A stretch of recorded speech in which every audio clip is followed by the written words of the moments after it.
Ons kuier vanmôre verder deur die psalms. Ek is Rinus van Sandwyk van Sion in Parys. Elke dag 'n psalm, vanmôre die beurt van Psalm 135. Die einde is in sig. Psalm 135 vanmôre sê vir my en vir jou, lof aan die Here. Dis 'n lofsang aan God. Ek lees vir jou vers 13 van Psalm 135 vanmôre. O Here, U naam is tot in ewigheid. U gedenknaam, Here, van geslag tot geslag. In 'n wêreld vol dinge wat nie lank sal hou nie, insluitend ons gesondheid, vind rus in die werklikheid dat die naam, roem, woord en beloftes van die Here vir ewig hou.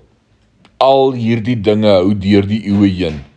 En dit verander ons perspektief op hierdie wêreld heeltemal. Dit dwing ons heeltemal, nie waar nie, om net vir die Here te reinig, vir sy naam, om vir sy roem te leef, want ons weet dat sy woord, sy waarheid, sy karakter, sy beloftes, die enigste dinge is wat vir ewig hou. Deur God se genade vir almal wat in hom vertrou, weet ons dat ons die ewige lewe in hom het, saam met hom vir ewig deur die eeue heen. Vanmôre sê hierdie psalm vir ons, U staan vas tot in ewigheid. Kom ons bid saam.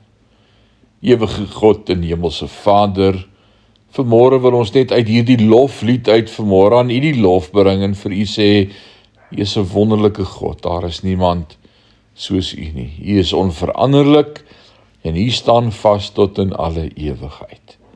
Ons wil U aanbid in hierdie dag, deur ons dade, deur ons optrede, deur ons aksies, deur ons gedagtes.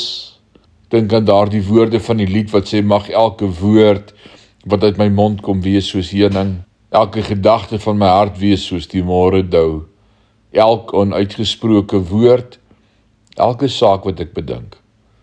Mag dit aangenaam en sinvol wees voor U aangesig, o Heer. In Jesus naam.